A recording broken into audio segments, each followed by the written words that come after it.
जिस समय भक्त कबीर जी अपने जीवन में थे उसमें कर्म कांड, पाखंड इसका बोलबाला था। भक्त कबीर जी ने मूर्ति पूजा, तीर्थों में स्नान करना, इन सब का खंडन किया। उन्होंने प्राणीमात्र को एक ही उपदेश दिया है, परमपिता परमेश्वर एक है। इस संसार की रचना करने वाला केवल एक है, पूजो राम एक ही थे।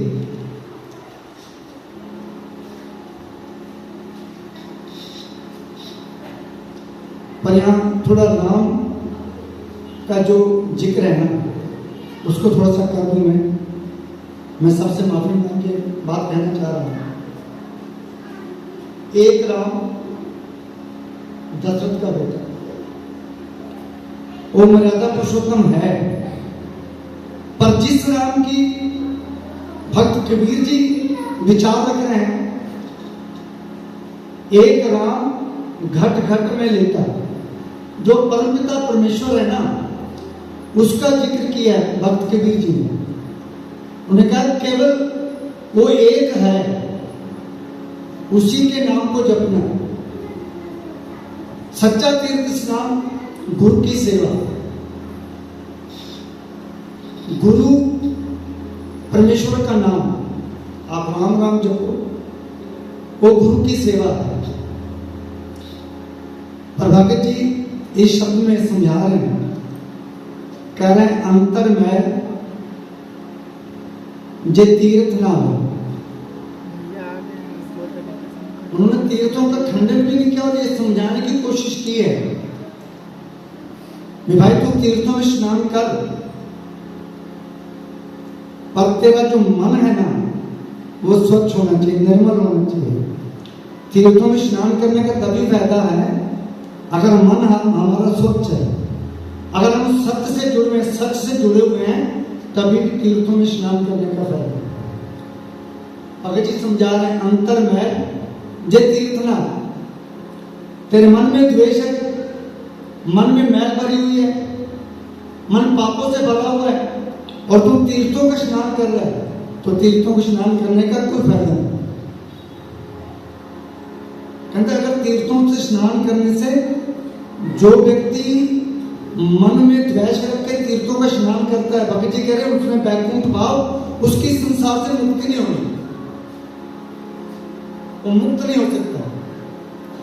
उसका आने जाने का जो गेड़ है, चक्कर जो है, वो चलता रहेगा।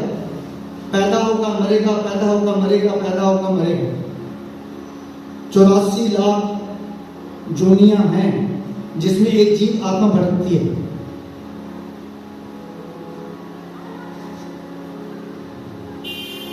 ये भगत जी के लोक पति ने कछु ना हो। तुम तीर्थों में स्नान कर रहे हो, लोग जितनी मर्जी तारीफ कर लें कि इतनी बार स्नान करके आए, इतनी बार तीर्थों का स्नान किया, पर भगत जी कह रहे हैं ना ही राम ये आना, वो ना समझनी है, वो घट घट के अंतर की जानती। सारे जीव में गुण है या अवगुण है, वो पापी है या पुण्य है, वो परमेश्वर हर जीव के मन की बात को समझता है।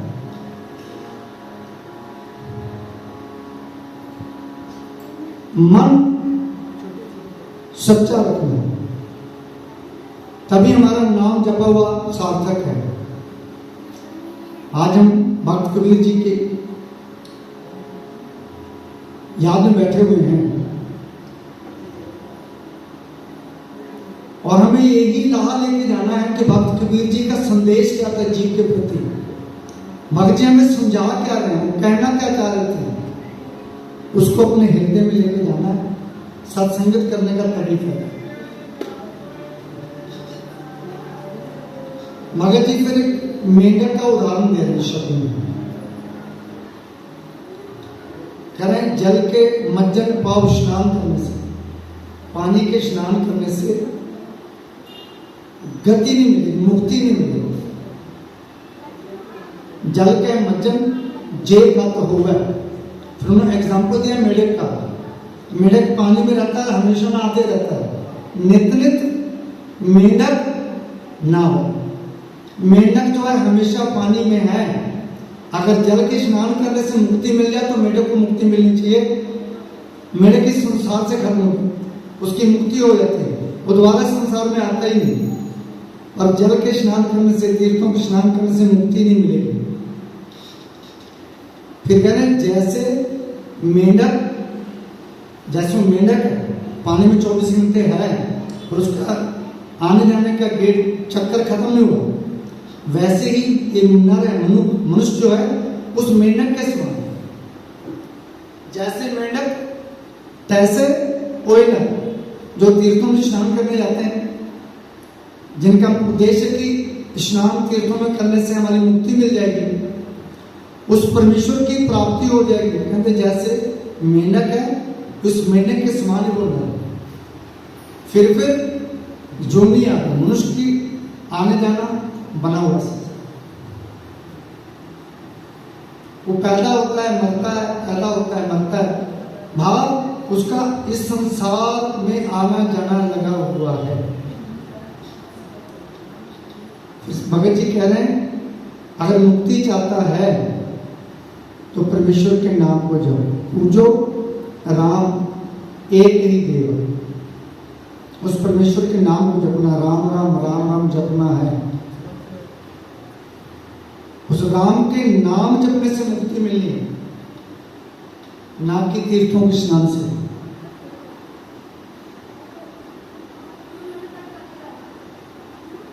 फिर मगध जी कह रहे हैं मन कठोर मरे बनारस।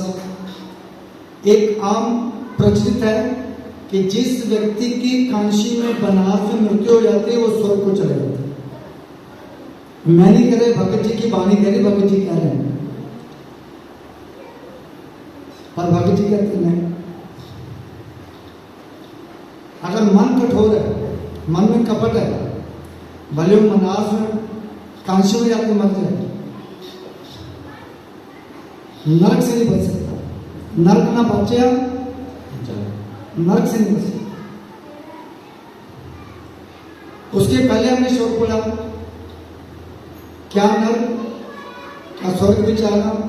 संतन दो गाते हैं, जो संत महापुरुष हैं, जितने भी संत में भक्त कबीर जी, भक्त रविदास जी, भक्त नामदेव जी, भक्त चिंबा जी, जितने भी भक्त हुए सबने इस बात का खंडन किया।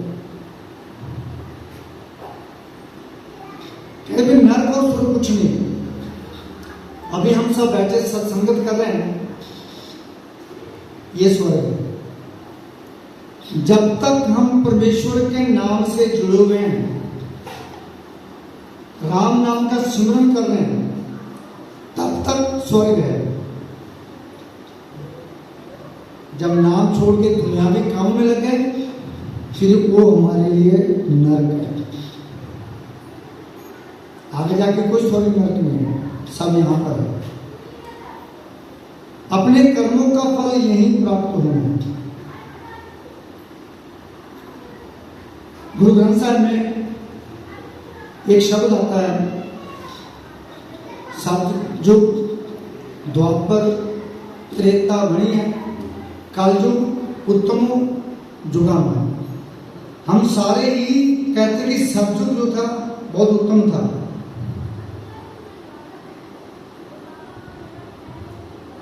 पर संत महापुरुष कहते नहीं, कलयुग सबसे उत्तम है।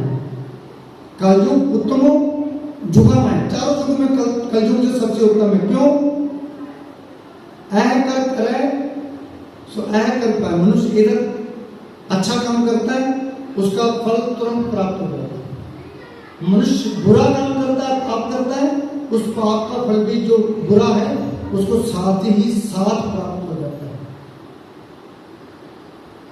कोई ना पकड़े किसे कहा मैंने पाप किया, उसका भागीदार मैं हूं। सजा मुझे मिलनी है।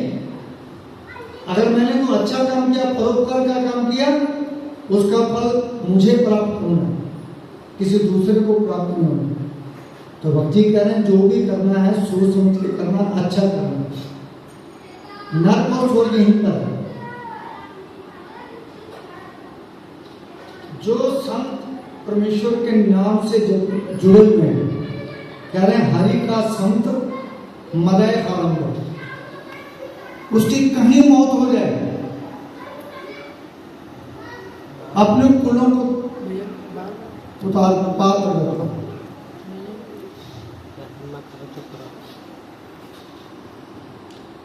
इतिहास में 21 कुल गिनाए गए, 21 कुलों का जिक्र आता है कि मुझे 21 कुल उसके 7 कुल उसकी अपनी,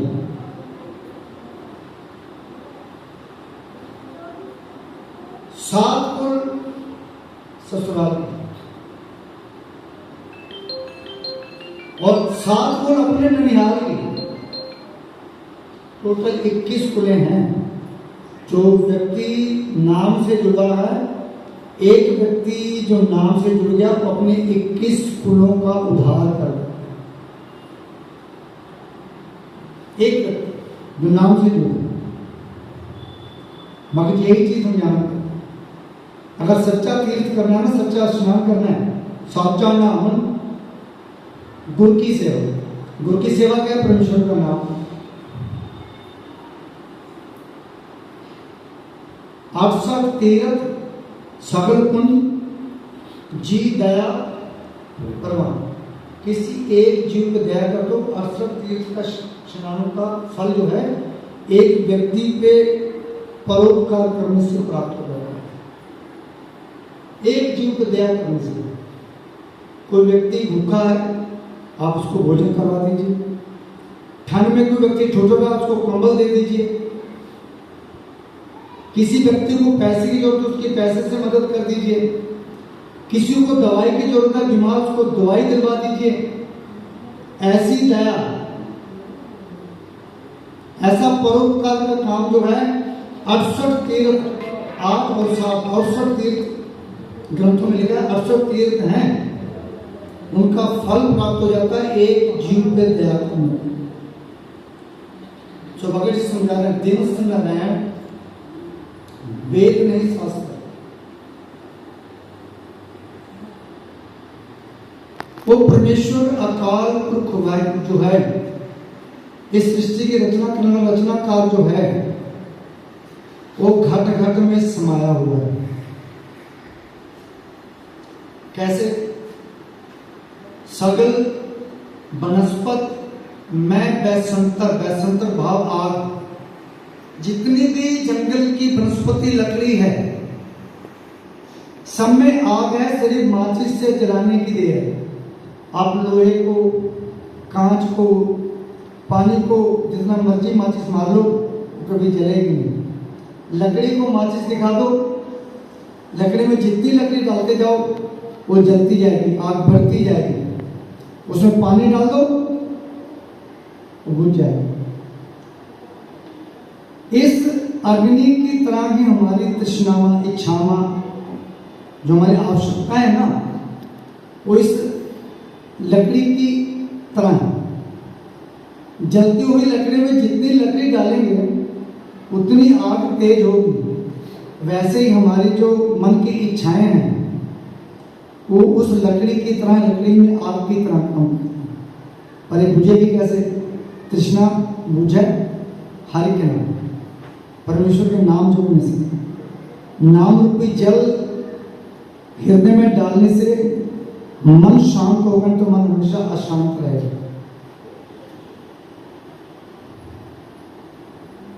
जी हमने यही चीज समझाया, परमेश्वर जो है रतनकार जो है घर घट में बसा हुआ है। सगल वनस्पत में बसंतर, सगल दूध में घी है। दूसरा उदाहरण, जितने भी दूध हैं उसमें घी है, सिर्फ उस घी को तैयार करना पड़ता है। दूध गर्म करना है, उसको दही का जाग लगानी है, दही जमाना है, दही को भिगोना है, फिर मक्खन मिलेगा, उसको गर्म करना, फिर घी की मिलेगा। भाव हर एक दूध में घी है, पर घी को पैदा करना पड़ेगा, तैयार करना पड़ेगा। वैसे ही जितनी जंगल की वनस्पति लकड़ी है, सब में आग है। इसी तरह ऊंच नीच में जोत समानी। वो वाले ऊंची कुल का है या नीची का? हर एक हृदय में परमेश्वर है, परमेश्वर का अंश है। ऊंच नीच में जोत समानी, घर घर माधो जी, घर घर में बसा, हर हृदय में परमेश्वर है। जो चीज हमें दिखाई दे रही है वो नाशवान है, वो एक दिन खत्म हो जाएगा। भले वो बिल्डिंग है, भले वो पहाड़ है, कुछ भी जो चीज दिखाई दे रही है वो नाशवान है। पर परमेश्वर के उस रचनाकार के दो रूप हैं, साकार और निराकार। एक रूप जो दिखाई दे रहा है, जैसे वनस्पति, वो वनस्पति उसकी बनाई हुई है, उस वनस्पति में वो खुद है। इस जीव की रचना की, इस जीव में उसका अंश है। आप हम जो है दिखाई दे रहे हैं एक दूसरे को, ये भी परमेश्वर का एक साकार रूप है, क्योंकि परमेश्वर हर जीव में है। एक उसका रूप जो है निराकार, जो दिखाई नहीं देता, वो परमेश्वर जो दिखाई नहीं देता पर हर जीव में है, वो दिखाई नहीं दे रहा। भगत जी कह रहे हैं, कहे कबीर नर तिसे ध्याओ। कबीर साहब जी हमें समझाना कर रहे हैं, है जीव उस परमेश्वर के नाम को जपना कर। बावरिया संसार बावरा पाप पागल हो गया, परमेश्वर को खोजने में जंगलों में घूम रहा है, तीर्थों में स्नान कर रहा है, पर परमेश्वर उसके हृदय में है। आपने कभी ट्यूबवेल गांव में देखा होगा, जब उसे स्टार्ट करते हैं ना, पहले उसमें पानी डालते हैं, तब बटन दबाते हैं, तब पानी आता है। ऐसे ही परमेश्वर हमारे हृदय में है, परमेश्वर के नाम को हृदय से जपना पड़ेगा, तब परमेश्वर की प्राप्ति होगी। मन अशांत है, मन शांत कैसे होगा? नाम रूपी जप से, राम नाम का नाम जपने से। तो भगत जी हमें यही समझा रहे हैं जी, वो परमेश्वर एक है, उस परमेश्वर के नाम को जपना कर। इस संसार में आया है तो इस संसार से आना है। जो दिन आवे सो दिन जाए। आज दिन चढ़ा, ये खत्म हो जाएगा। करना टूट रहन फिर ना है। एक दिन समय आना है, इस जीव ने संसार से जाना है। जितनी चाहे दौलत इकट्ठी कर ले, जितनी चाहे प्रॉपर्टी बना ले, मनुष्य नंगा आया था, जब जाना है संसार से निकलेगा, सारा कुछ ले रहेगा।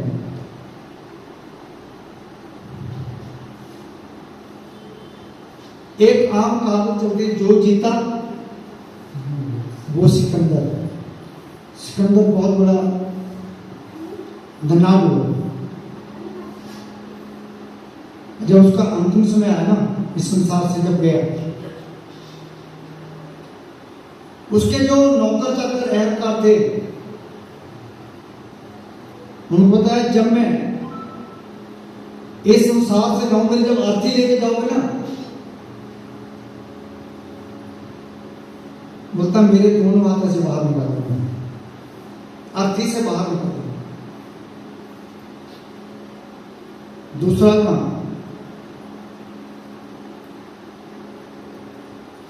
मेरे घर से लेके शमशान घाट तक जितना भी सफर है, आधा किलोमीटर का जो भी, उस समय के हिसाब से बोलता जितनी मेरी दौलत है मेरे रास्ते में जाए।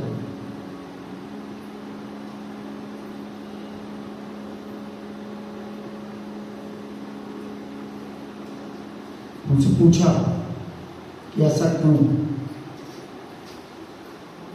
बोलता आज मैं बीमार हूं, बड़े बड़े डॉक्टर जो हैं मेरा इलाज कर रहे हैं, अब मुझे बचा नहीं पाएंगे, मेरा समय आ गया। मैंने इतनी धन दौलत इकट्ठी की, मेरे हाथ बाहर कर देना, लोगों को पता लगे कि जितनी मर्जी धन दौलत माया इकट्ठी कर ले, जिन्हें संसार से पूछो अगर खाली आता था खाली आता था।